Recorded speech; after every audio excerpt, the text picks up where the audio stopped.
A Navy SEAL sniper enters the frozen forest on a secret recon mission. One shot, one mistake, and he disappears forever.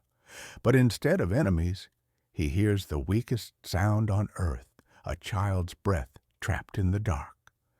With hunters closing in and winter turning deadly, he must choose between the mission and a miracle. Before we begin, tell us where you're watching from and subscribe for more stories of faith, courage, and the miracles God hides in the darkest places. The forest lay under frost and shadow, a breathless wilderness where sound traveled too far and light never fully arrived. He reached the ridgeline just before dawn, the sky still sealed in iron gray. Below him, the trees folded into one another like a living maze, every branch a possible hiding place, every hollow a mouth waiting to swallow sound. This was the vantage point he had memorized from satellite images and terrain studies, yet no image had prepared him for the weight of silence pressing on his chest now that he was truly here. The mission was simple in words and merciless in execution.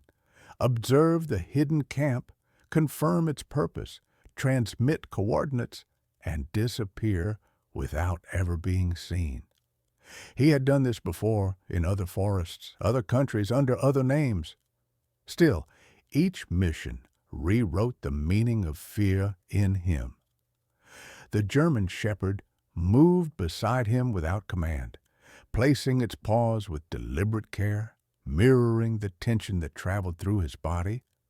The dog had learned restraint the hard way, long before they were paired. Once, in another operation years ago, it had broken cover to defend a wounded handler and survived only because the enemy's aim faltered. Since then, its loyalty had grown quieter but heavier, the way mountains grow around fault lines.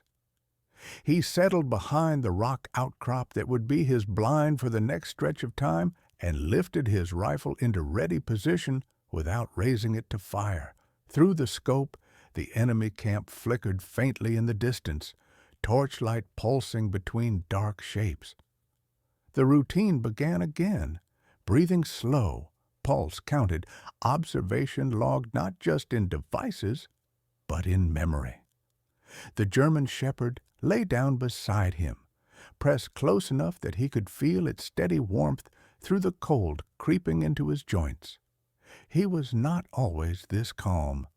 Years earlier, he had been reckless with his precision, believing distance alone could protect him from consequence.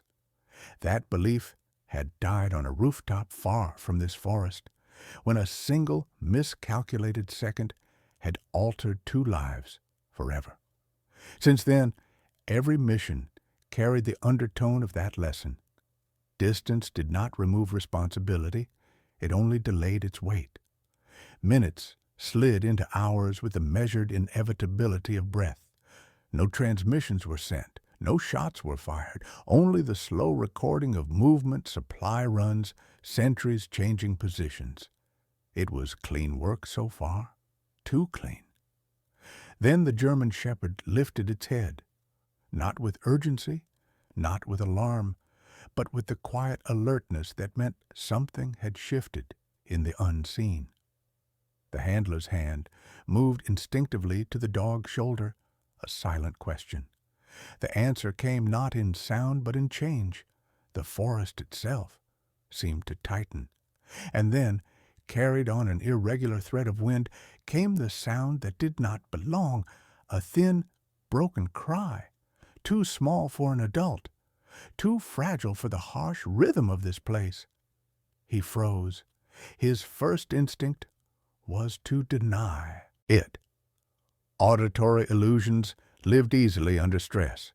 The brain invented patterns when the silence grew too long.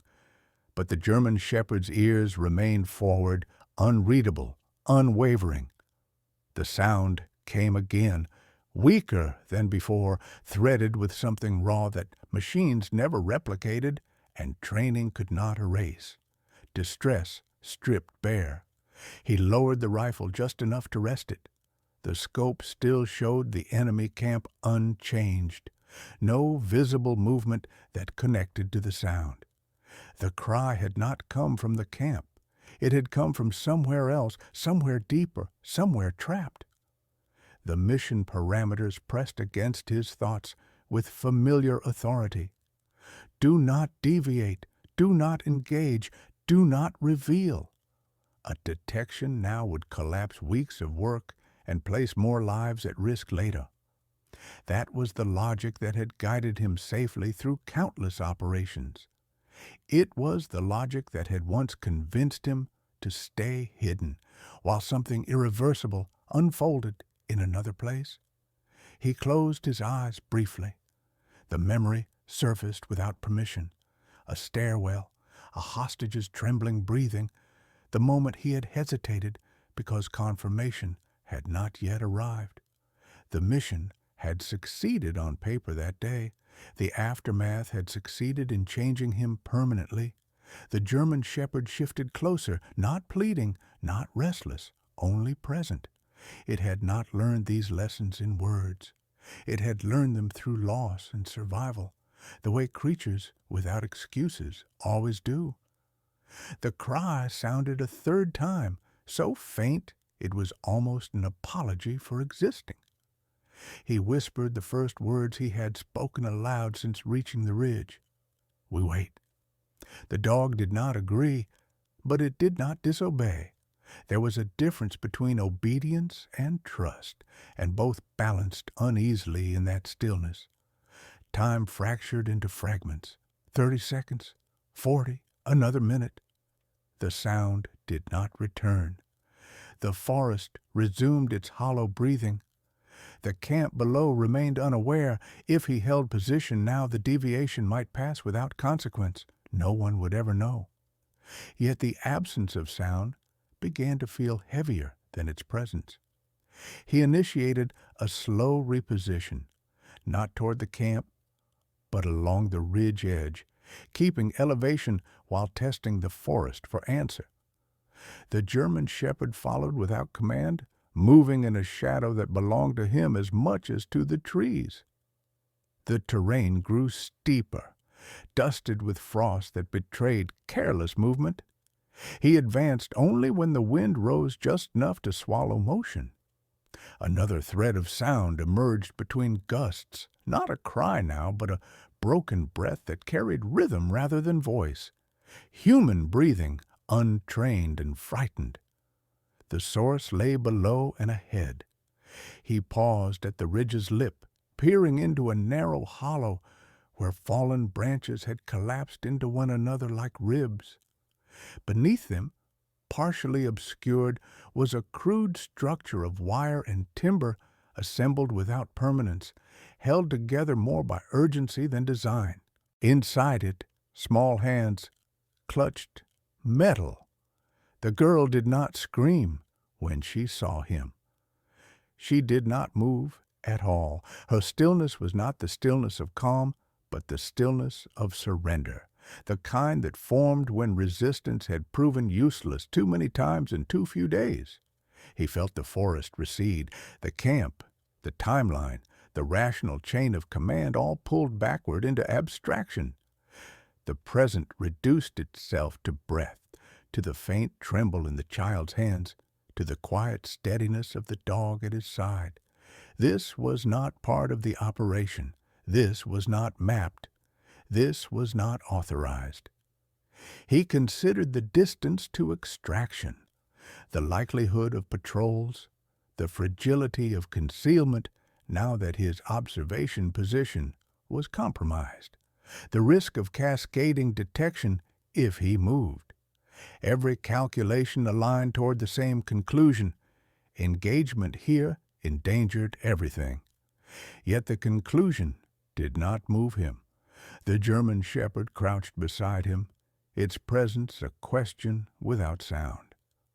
Once, long before this mission, the dog had been trained to ignore children's cries during simulations.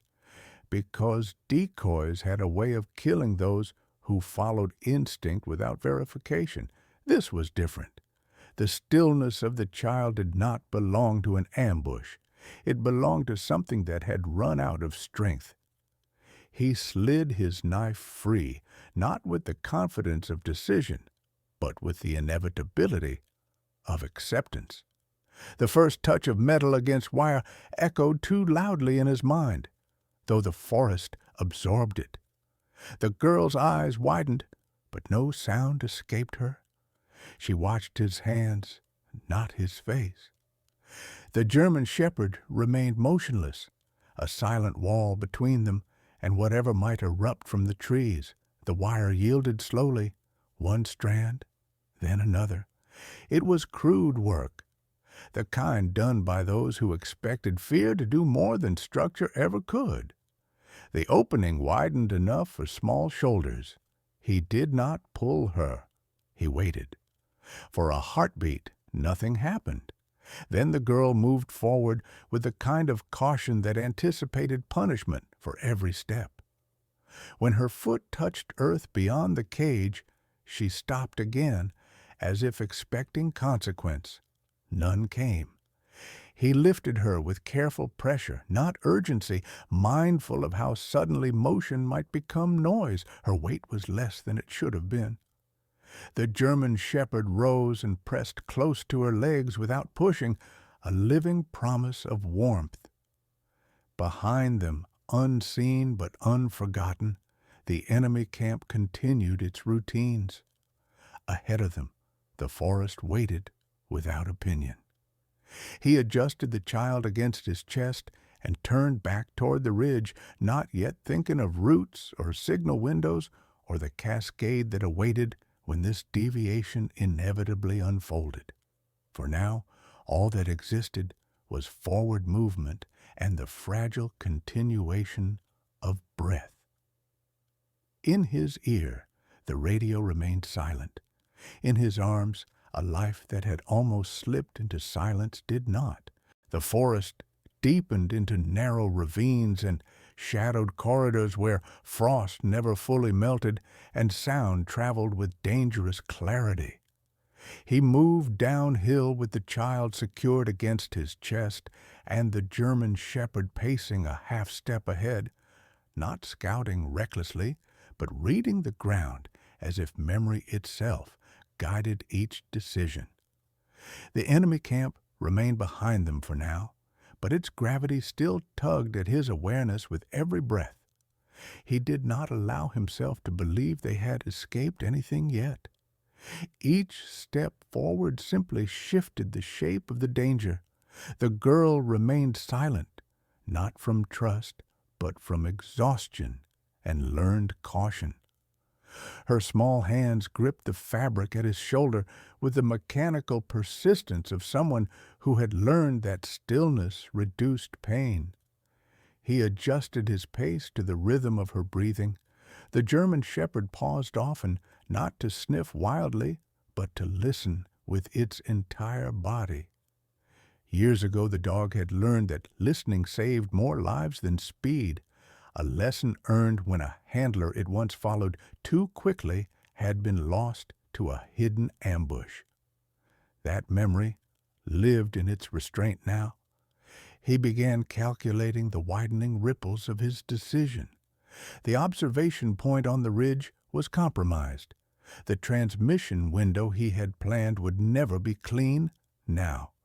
If he turned back toward the original path, he risked crossing fresh patrol sweeps that would soon begin once the next supply shift rotated. If he continued forward, he would exit through unfamiliar terrain with a civilian life in his care and a dog whose loyalty would override any command that endangered the child. Every option carried consequence.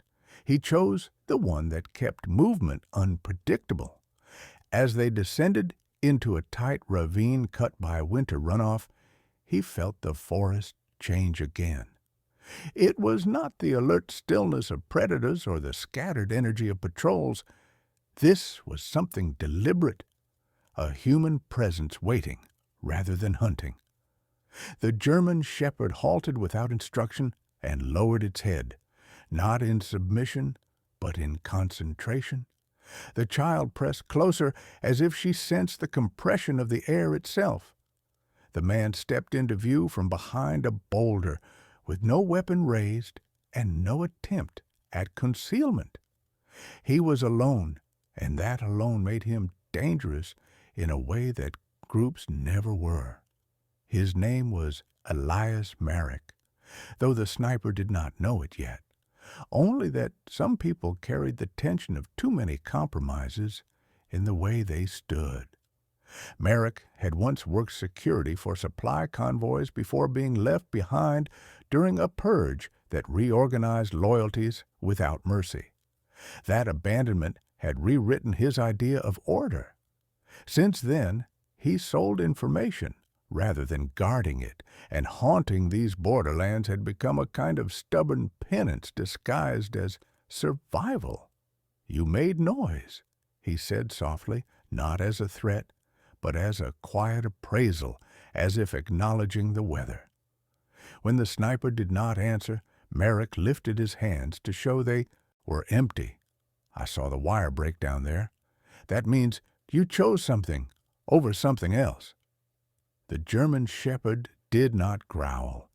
It simply remained steady between Merrick and the child, with the patience of a barrier that did not need reinforcement. The sniper felt the pull of the shot before he felt the restraint to withhold it.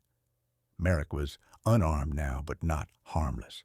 Yet firing would shatter any remaining invisibility. He spoke instead. "Move back into the trees and keep walking." Merrick did not immediately comply. He studied the child briefly, then shifted his gaze to the dog. Something old flickered there. "I lost my brother to a cage like that years ago," he said. "Different war, same logic." After a moment, he stepped aside. "I am not your enemy tonight, but others will be soon. You pulled the thread whether you meant to or not." With that, Merrick retreated into the upper ravine and vanished with the efficiency of someone who had practiced leaving before being chased. The encounter left a residue thicker than fear. Information now existed outside controlled channels. The forest had acquired a witness whose motivations he could not fully predict. The sniper moved on without comment, but his calculations adjusted rapidly. The German shepherd resumed its forward pacing, but returned to check the air behind them more often now. They climbed through degraded terrain where the earth veined with frozen roots and sharp shale. The child began to struggle against shivering that no longer obeyed her will. Hypothermia was not an enemy that announced itself with violence. It arrived as surrender. He increased their pace at calculated intervals, then forced brief rests under tight cover, where the dog pressed against the child to share what heat it could. He did not remember when he had learned that survival often moved faster when carried by more than one heart. As twilight pooled between the trunks, the distant sound of engines bled through the forest. Patrol vehicles. They had adjusted already. Merrick was not lying. The thread was pulled. He altered course again toward terrain that had no tactical advantage on any map. Scrub slopes too unstable for vehicles, and ravines too narrow for coordinated units. The child drifted between waking and sleep with the dangerous ease of impending shutdown. He spoke to her quietly, without reassurance and without lies. "Just stay with the sound of your breathing. That is enough work for now." The German shepherd stopped abruptly at the base of a fallen cedar and lowered its head into the rot-blown snow. A vein of warmth pulsed faintly beneath the wood, a cave seam, a place where earth folded inward just enough to hide 3 bodies from passing eyes. He slid inside first, then drew the child after him. The dog turned and remained at the mouth, with ears forward and body angled to block not attack. For several minutes only the forest moved. Then light splintered between branches above as search beams cut through the ravine and passed again. Voices echoed indistinctly, then faded. The dog did not return inside until the last vibration of sound retreated uphill. Only then did it shift closer to the child and release a low, steady breath that matched the rhythm he had used to anchor his own panic in countless darknesses before this one. Inside the shallow cave, the cold sharpened differently. It was no longer the wide, deliberate chill of open night, but the intimate freeze that pressed directly against bone. He assessed the child by touch alone. Her extremities were losing fight. He removed the outer layer that had shielded his movement all night and wrapped it around her frame. It was not enough, but it was required. The German shepherd pressed against her other side, adjusting until even heat replaced abstract comfort with a weight that could be felt. Minutes passed, then stretched. He felt the pull of transmission windows slipping past like doors closing in a hall he could no longer enter. The mission had already transformed into something no command structure would recognize in real time. He accepted that without ceremony. Then the child whispered with barely enough voice to exist. "They took my parents because my father found the wrong thing." "What thing?" he asked. "A place like your fireplace, but under the ground," she said, "with boxes that talked. People came after. The words rearranged the shape of everything." The camp he had been sent to observe was not just a supply node, it was an extraction point. The cages were not temporary, they were filters. The German shepherd lifted its head as if it too had drawn the new pattern. Above them, far too close now, movement shifted in a way that could not be mistaken for patrol drift. This was methodical, a narrowing sweep. Someone had learned the terrain well enough to hunt it. He felt the air tilt toward the inevitable next collision. In his earpiece, the radio, silent for so long, emitted a sudden compressed tone, incoming but encrypted and unstable. A voice fractured across it for less than a second before dissolving into static. A warning or a confirmation he could not yet tell. Above the cave, a shadow crossed the last thread of light at the cedar mouth. The ravine narrowed into a throat of stone and ice, where cold did not drift but gripped, sealing breath into shallow patterns and turning every sound into a liability. Inside the shallow cave, the sniper felt the search tightening above them with the precision of a closing fist rather than the chaos of blind pursuit. The German shepherd remained at the mouth longer than instinct might advise, not because it failed to sense danger, but because it calculated it with a patience learned through consequence. The child's breathing stuttered against his chest, no longer steady enough to ignore, too fragile to trust. He pressed his forehead briefly to the cold rock to anchor his focus and released the breath he had been holding since the radio had fractured. Above them, a figure moved into partial view, framed by broken branches and sweeping white light. This one did not move like patrol. This one paused between steps as if listening to the forest rather than ordering it. His name was Victor Hale, though none beneath him would ever hear it spoken. He had once commanded extractions with clinical detachment until a botched withdrawal left his unit scattered and erased from the record by those who needed the narrative clean. Since then, he had learned to hunt without expecting approval and to obey only results. He raised a hand, and the scattered beams froze into static lines, cutting the ravine into measured zones of exposure. The German shepherd withdrew one controlled step into the cave without sound and pressed into the child again as if transferring its steadiness directly into her failing warmth. The sniper felt the moment compress into a single slender decision. Fire now and mark himself forever, or remain unseen and risk the slow capture that would not leave even a record of resistance. His finger hovered without commitment over possibility, while his other hand tightened around the child in an instinct older than training. The rock shifted above with a subtle scrape, loose shale sliding under a careful boot. Victor Hale lowered himself into the ravine with three others fanning outward in silence. The first was a woman named Risa, who had learned to follow orders the way others followed prayer after witnessing her village erased for lack of compliance years earlier. The second was a young man whose fear made him unpredictable, which made him more dangerous than seasoned killers. The third remained above as anchor and witness. The eye of the searchlight passed once over the cedar and missed the seam where the cave folded inward.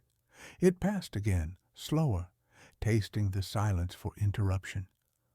The sniper closed his eyes not in surrender, but in calculation. The German shepherd tensed, but did not lunge. A small sound escaped the child, a broken inhalation that caught and echoed like fracture. The light snapped back immediately. Shouts followed, not loud, but certain. The young man leapt forward too quickly and slid on hidden ice, his boot striking the edge of the cedar root with a sound too sharp to retract. The ravine erupted into motion. The sniper moved before thought could argue. He did not fire into the mass, but toward the anchor line above where Victor Hale balanced. The shot was not meant to kill, but to fold the upper branch beneath the man's boot. The wood gave way, and the light pitched upward into chaos as Hale seized air to avoid falling into his own trap. The ravine fragmented into disordered reaction. The German shepherd surged forward, not toward violence, but toward obstruction, colliding with Risa's legs and forcing her backward into shale.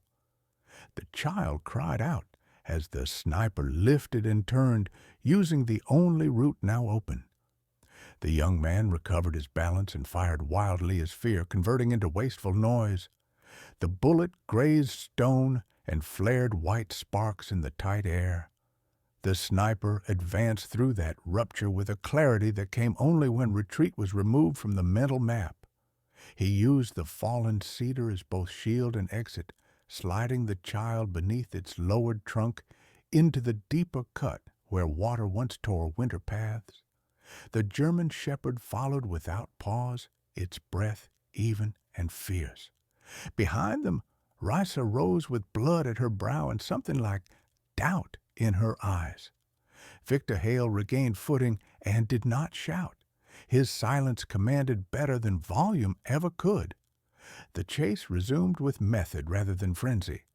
The ravine fed into a slanted gully filled with frozen runoff and skeletal brush. The sniper slipped twice, correcting only because the dog adjusted pace to his fracture of balance without instruction. He felt the toll of exertion draining into his limbs with compounded interest. The child's heat dimmed further, her tremors fading into a stillness that terrified more than shaking ever could.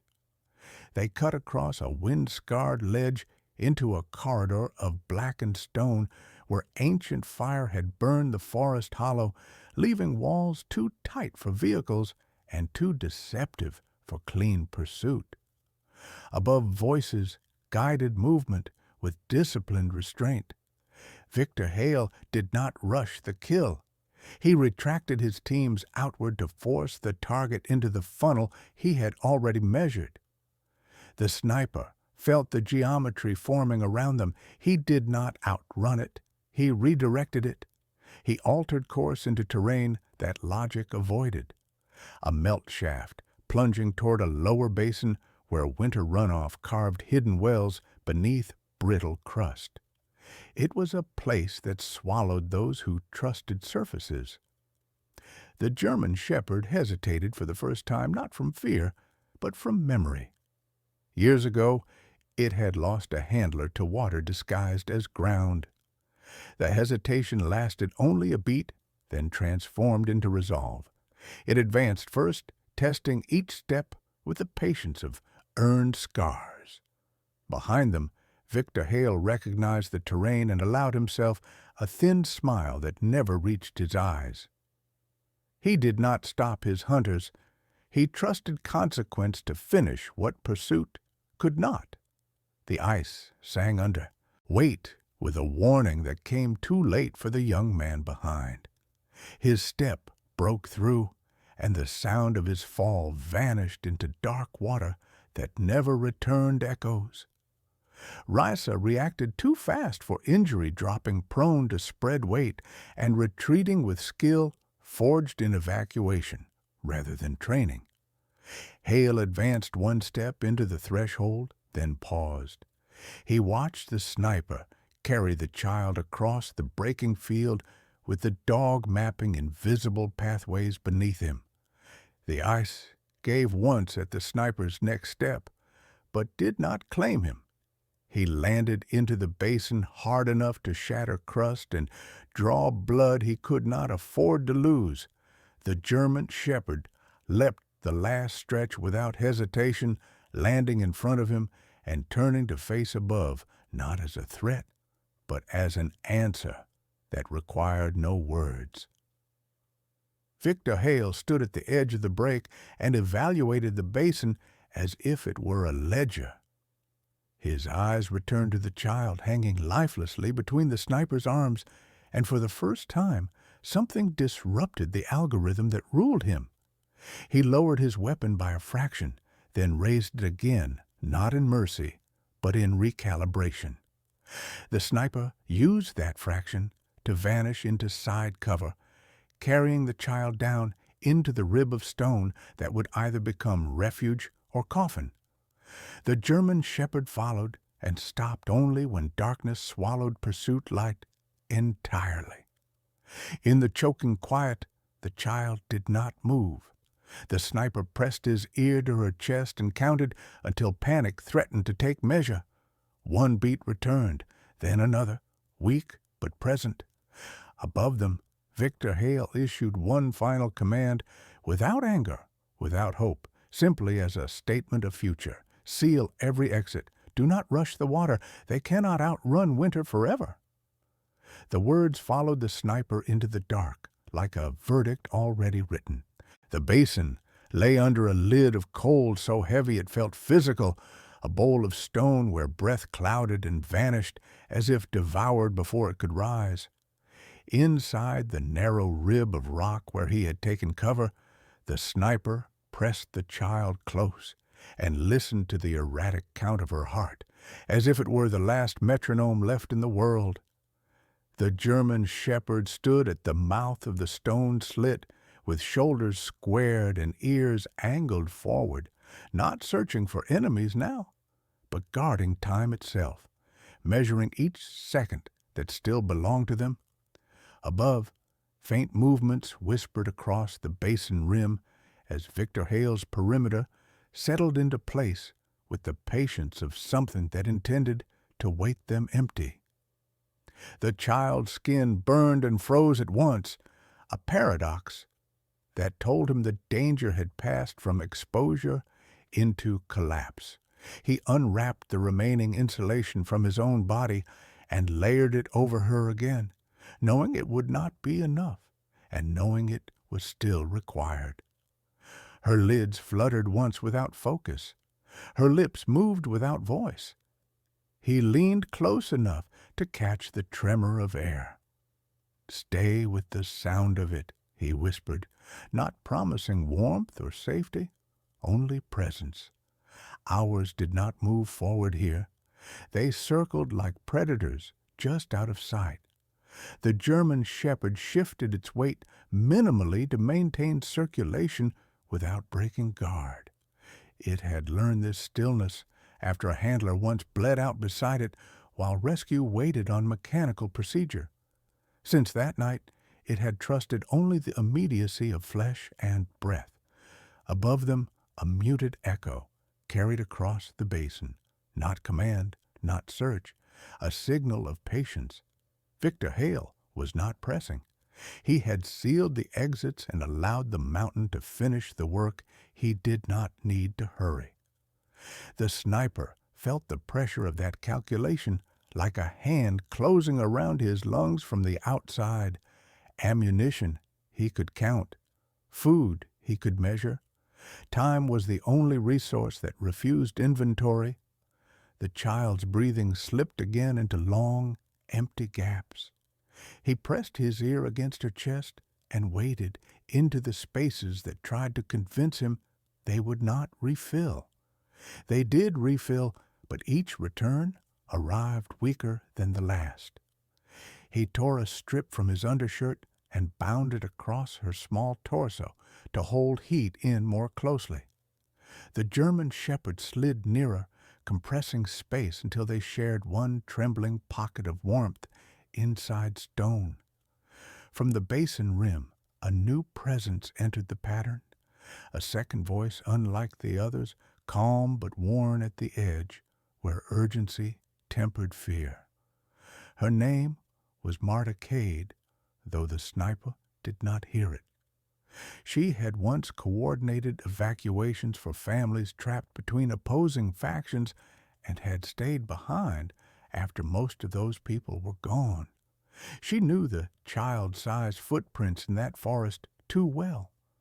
When Victor Hale had called for her to confirm what kind of cargo was moving below, she had obeyed because obedience had fed her people once when conscience alone could not. Through a small aperture in the rock, the sniper glimpsed her silhouette as she leaned forward and studied the basin with unaided eyes. She spoke quietly into the line. "There is a child with them," she said. The words did not shake. That frightened him more than panic would have. Victor Hale responded without pause. "Then they will not move far. Maintain perimeter." Marta hesitated then. The sniper did not hear the hesitation, but he felt it as the shape of the voice shifted. "Winter does not negotiate with children," she said. Victor Hale allowed that truth to stand without addition. Below them, the basin remained cruelly still. The German shepherd did not bark. It did not challenge. It did what it had learned to do when a handler once chose to hide rather than fight for reasons the dog would never fully understand. It waited, and in waiting, it endured. The child's body convulsed in a shallow seizure that stole what little breath she had left. The sniper reacted without thought, leaving his cover just enough to adjust her position and clear the airway with his fingers. The movement sent a scatter of sound across stone. Above, multiple heads tilted in unison. A search beam cut down the rib of rock and found the dog's eyes for a fraction of a second. Victor Hale raised his hand not to strike but to test distance. The sniper retreated a half-step back into deeper dark with the child already fading in his arms. He understood then with final clarity that the next exchange would not be about escape. It would be about what could be bought with the last reserves of himself. He keyed the radio, knowing interference would chew the signal to bone before it left the basin. He spoke anyway. "Child critical," he said, "extraction compromised, grid sealed." His voice did not ask for permission. it documented condition. Static answered with the faintest intrusion of shape. A response existed, but did not yet arrive. The German shepherd broke its stillness then with deliberate movement, not toward the rim, but toward the far wall where stone compressed into a slanted throat that might open into something like hidden water flow. It did not run. It invited. The sniper understood the meaning inside the gesture. The basin would not give them warmth, but water might give them transit unseen beneath the ice skin of the gorge where even Victor Hale's patience would not easily descend. He rose with the child held tight and followed the dog into the crawling dark where stone scraped bone and breath reformed into rasp. Behind them, light speared once then drifted away as the hunters recalculated.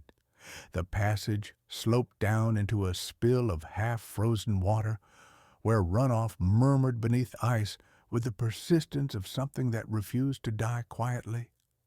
The German shepherd entered first, breaking the skin of ice with controlled force and wading into shock, cold without flinch. The sniper followed, lowering the child into the dog's side so that her body rode half above and half against the heat that had become her last tether. Above, the basin erupted into motion as Victor Hale recognized the shift. Marta's voice cut through with urgency now. "They are taking the water line," she said. "We can flank from the western lip, but we risk losing them into the gorge." Victor Hale considered the loss not as failure, but as transition. "Then do not rush the line," he said. "Let the water take them where it will. We will meet them below." Within the passage, the cold bit into the sniper's legs with a violence that stole air from muscle. He moved without feeling, now guided only by the German shepherd's path, through currents it sensed more clearly than any human mind could map. The child shuddered once, then went still enough to terrify. He pressed his mouth close to her ear and spoke without reason, only refusal. "You do not leave now. You do not leave now." The passage twisted and narrowed, then widened into a cataract drop, where sound became blind roar. The German shepherd turned once to meet his eyes, and in that look was neither question nor fear, but agreement. They would commit to the fall, because stagnation had become surrender. He stepped forward with the child locked against his chest and followed the dog into the water that swallowed light. The water struck like a living blade, a freezing weight that erased sound and thought at the same instant as it closed over them. The sniper held the child tight against his chest as the current ripped at his legs with a force that did not push but demanded surrender. The German shepherd swam ahead, not fast, but deliberate, cutting the flow into narrower resistance as if carving a path through pain itself. The world compressed into dark pressure and roaring silence where direction became instinct and survival became refusal. The cold did not arrive gradually. It detonated inside muscle, and breath collapsed into shards that stabbed inward. The sniper locked his jaw to keep his lungs from emptying in reflex. His body howled for air that did not exist yet. The child was weightless now, not because she floated, but because sensation had abandoned her form entirely. He pressed his face down against her hair, as if proximity alone could return heat to a body that had traveled too far in the wrong direction. The German shepherd surged left, then right, reading currents hidden beneath ice that shifted without warning. Once, a rock clipped its flank and sent it momentarily under. It returned without hesitation, not shaken, not slowed, as if injury were only another calculation that mattered later. The sniper followed the line the dog drew through the dark with a trust that no longer questioned why it trusted. The passage widened abruptly, and the current flung them into a chamber where falling water pulsed from above like a broken artery. The sniper struck stone and lost grip for a fraction of a second. The child almost slid from his arms before the dog lunged back and caught the edge of her clothing in its jaws, anchoring her enough for him to reclaim her. The act was not heroic. It was necessary, and necessity did not announce itself with ceremony. He dragged himself to the stone lip at the chamber edge with fingers that no longer felt like his own. The German shepherd climbed first, then turned back to brace as he hauled the child up from the torrent. The water continued behind them, unconcerned with what had passed through it. Inside the chamber, the cold shifted character again. It was no longer the slicing violence of motion, but the consuming patience of stillness. The child did not shiver. That terrified him more than convulsions ever could. He laid her down on the flattest stone he could find and began compressions, with bare, controlled panic pressing warmth into the absence where breath should be. The German shepherd pressed its body lengthwise across her legs and abdomen, letting muscle heat feed into her core like a low, burning current. The sniper spoke without rhythm, without prayer, without shape. "Come back," he said, into the space between her breaths. He had shouted at death before, he had argued with it, he had cursed it. This time he only named the one thing he wanted, refused to accept its existence without answer. Above the chamber, the thunder of water disguised other sounds. He did not know how long he pressed before a shallow breath slipped from the child like a question. Then another arrived slightly clearer, as if the lungs were remembering forgotten instructions. He sagged forward, not in relief, but in exhaustion that had been waiting its turn patiently. He knew the pursuit had not ended. Victor Hale did not close perimeters only to forget them. The waterline would delay, not erase. The chamber would hide heat, not sound forever. Each improvement in the child's condition purchased danger elsewhere. Time reorganized itself around fragility. He kept the child awake by tone, not for speaking of nothing, of sound, of breath, of counting numbers that did not matter beyond keeping her on this side of surrender. The German shepherd did not close its eyes. It never did any more, not when survival depended on minutes being noticed, rather than discovered too late. When they moved again, he took the narrower channel where the roof pressed low enough to trap sound. The water there was lower, but deceptive in speed, sliding beneath skim ice that cracked with each step. He tested each placement with the rifle butt before committing weight. The dog waited, then followed, mirroring the logic of patience that had saved its life before saving others. Far behind them, something detonated against the water surface, not explosive, but deliberate. A flare struck and burst against the dark ceiling, scattering false dawn across the stone. Shadows leapt like broken figures across the walls. Victor Hale was no longer willing to wait for winter alone. The sniper moved faster, not recklessly, but urgently. The child stirred against him, moaning faintly. The sound cut him and steadied him both at once. Behind them, voices followed the waterline without shouting, trusting reflection to reveal what darkness hid. Marta's voice rose, once then fell again, not as command, but as appeal he could not hear yet somehow understood. They reached the end of the channel where water thinned into slick rock, and the roof climbed high enough to restore echo to the world. The exit bled into a lower gorge, wrapped in vapor, where thermal contrast would betray warmth like a confession. The sniper hesitated for the first time since entering the water, not from fear of what followed, but from knowledge that concealment would not return in the same shape. The German shepherd stepped forward without pause into the vapor. It had crossed worse thresholds when worse things waited on the far side. He followed with the child locked into the shape of his arms, as if the world had reduced to that singular contour. Shots cracked somewhere behind, too far to reach, but close enough to announce escalation. Victor Hale had shifted from patience to pressure.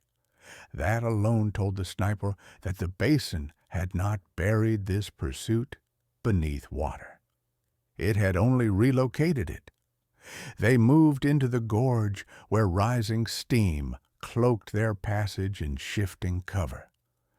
The child stirred, more coherently now, her breath no longer a question, but a statement, fragile yet present. He counted each inhale like inventory he could not afford to lose again.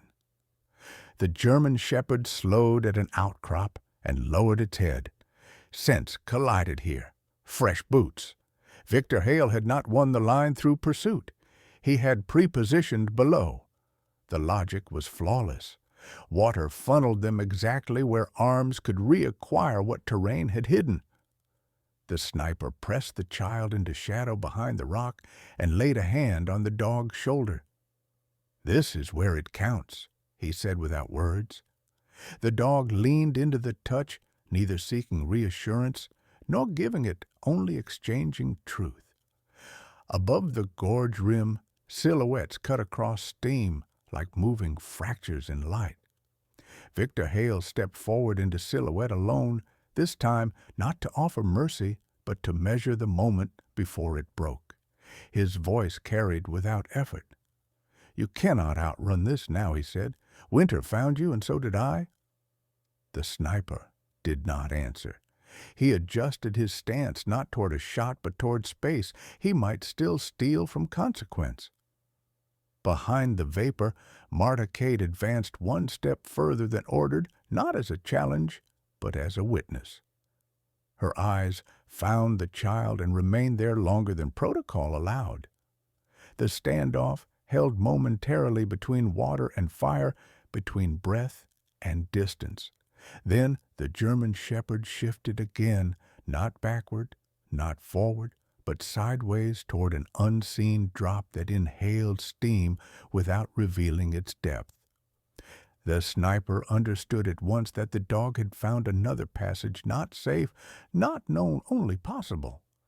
He tightened his grip on the child and prepared to follow as Victor Hale lifted his weapon into full alignment for the first time.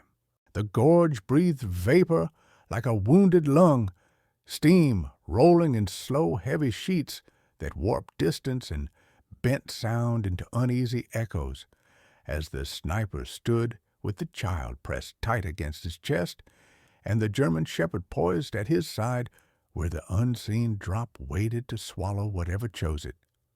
Victor Hale's silhouette sharpened through the shifting white, and his weapon came fully into line, not in haste, but with the steady certainty of a decision long rehearsed in the mind.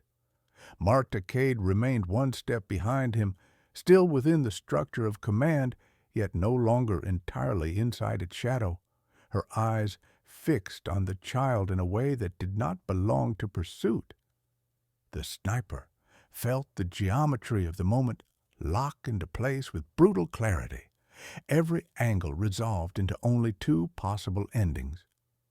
He lowered his eyes to the dog just once, and in that brief exchange passed everything that no signal could carry. The German shepherd moved first not in attack but in sacrifice, stepping sideways into the vapor and deliberately breaking the clean line of the shot as Hale fired, the crack of the weapon splitting the steamy air and the bullet tearing through mist and fur alike before burying itself in stone where the dog had been a breath earlier.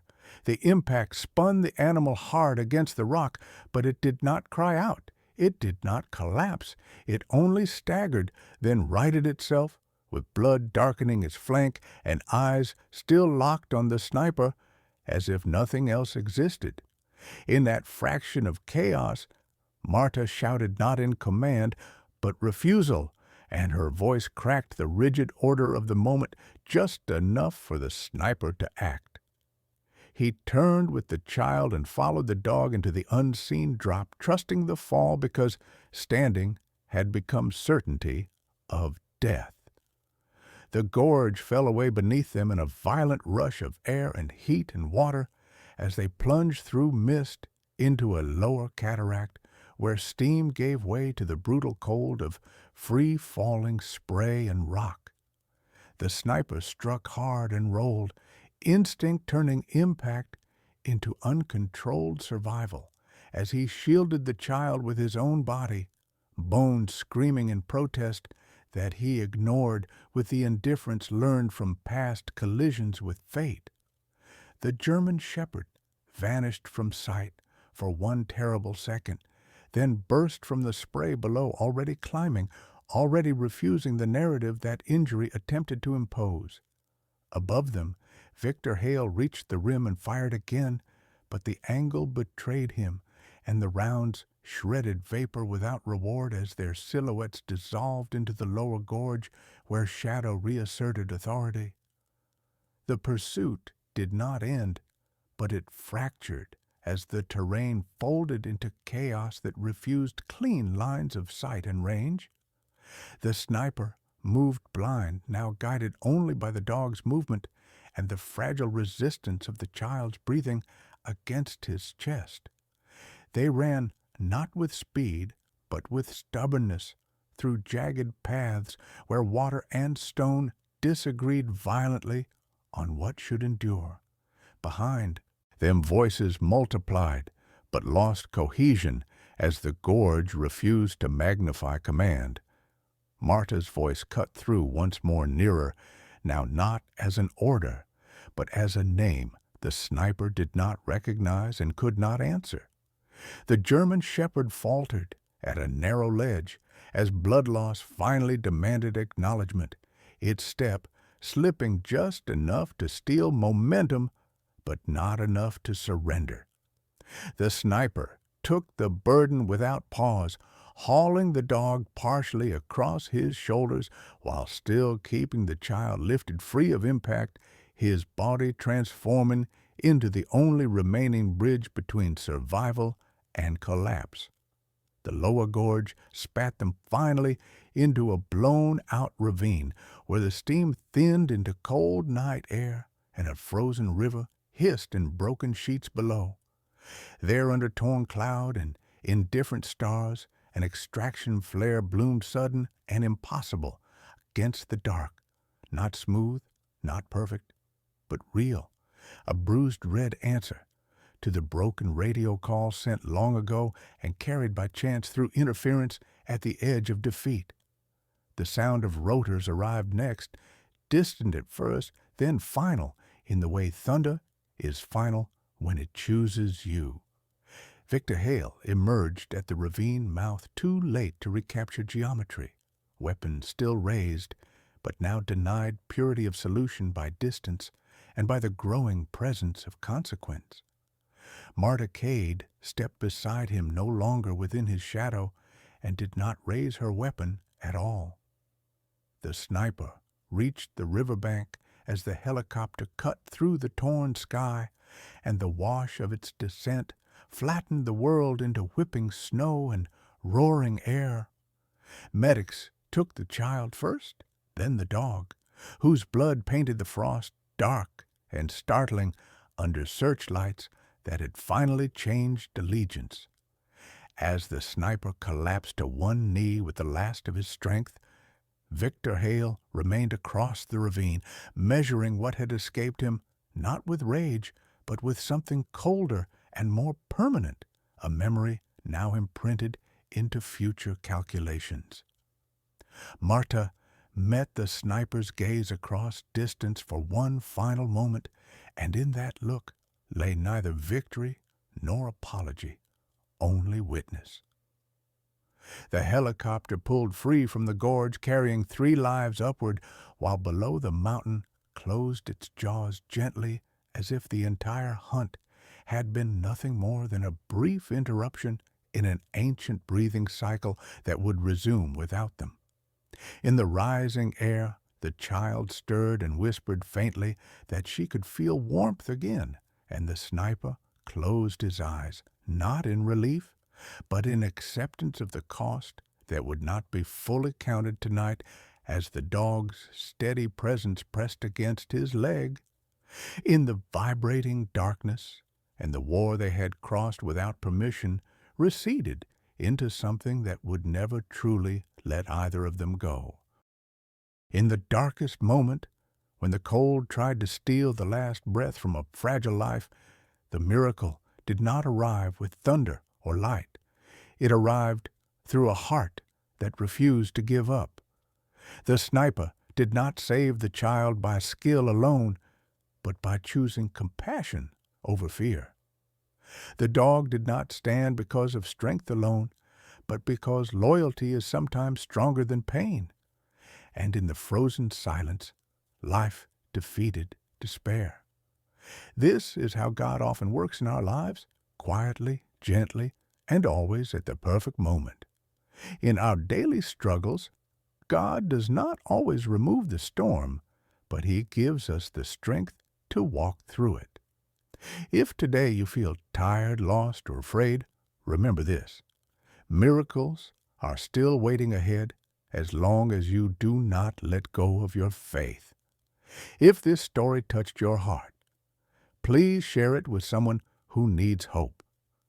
Leave a comment and tell us where you're watching from and what you're facing in your life. And don't forget to subscribe to our channel so we can continue sharing stories of faith, loyalty, and miracles together. Now, may God bless you and your family.